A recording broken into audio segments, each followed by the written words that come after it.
Right now, millions of readers are finishing the latest romantasy hits and immediately looking for their next fixation. If you've burned through A Court of Thorns and Roses or Fourth Wing, you're likely scanning the fantasy aisle for a world with similar weight.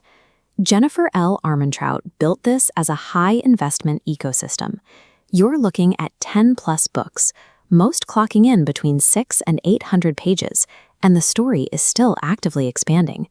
That massive scale creates a significant barrier to entry. New readers often stall out because there are two overlapping series here, the main books and the prequels, and reading them in the wrong order can ruin the core mysteries. We are going to deconstruct the mechanics of this universe.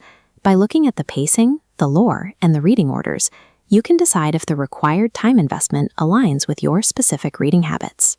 To map out the romantasy landscape, this chart compares pacing, from action to slower lore, against the setting, from military survival to institutional politics. While Fourth Wing stays high on action, From Blood and Ash lands right here, deeply rooted in long-form mythology and institutional power struggles. This is a long-term commitment. The series demands a high level of patience for world-building in exchange for extreme narrative depth once the pieces finally click together. The architect of this specific world is Jennifer L. Armentrout. She built a landscape defined by a sharp political divide. On one side is Solis, a pristine kingdom governed by rigid religious rituals. On the other is Atlantia, a harsher, older realm with a culture shaped by war and survival. Solis is ruled by the Ascended. They claim their authority is divine, but that control over the mortal population is actually built on a foundation of secrecy and ritualized fear.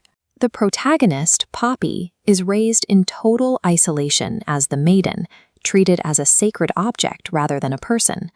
When she begins a relationship with a guard named Hawke, their romance functions as an act of political and religious defiance against the system. Because the setting is so restrictive, choosing love in this world is a way to weaponize a character's identity against systemic control that raises the emotional stakes well above the level of a standard cozy fantasy. Comparing this series to ACOTAR or Fourth Wing reveals clear structural differences. Armentrout's primary conflict avoids magical court intrigue, focusing instead on institutional religion. The pacing also differs. Rather than constant adrenaline spikes, From Blood and Ash relies on a methodical, gradual build. This is a slow drip world. Instead of early lore dumps, you discover the gods and myths at the exact same pace the characters do. The trade-off is speed. The early books can feel sluggish to some, and major identity twists often require thousands of pages of setup before the payoff arrives. Even the intimacy reflects this methodical approach. While the series has high spice levels, the physical scenes are integrated into Poppy's trauma healing and her growth in vulnerability.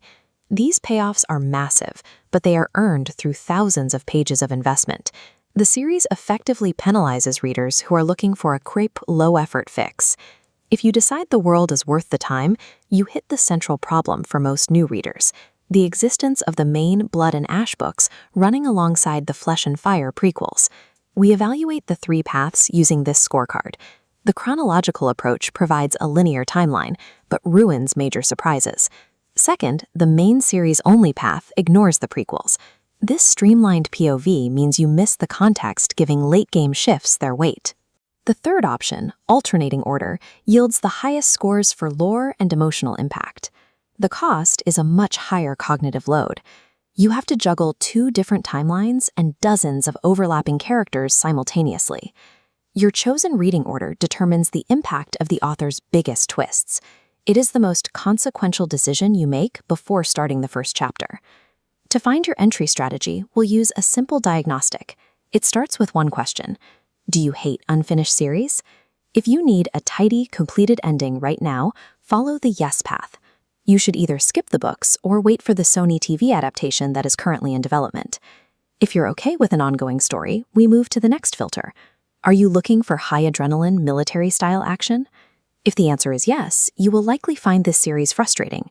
You are better off reading Fourth Wing, which prioritizes that specific pace.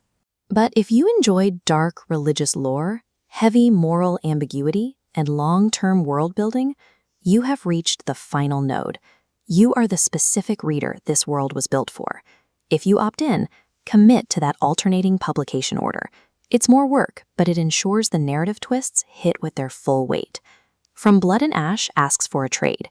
Give up the expectation of a quick fix, and you get one of modern fantasy's most intricately built ecosystems. For the patient reader, that trade is more than worth it.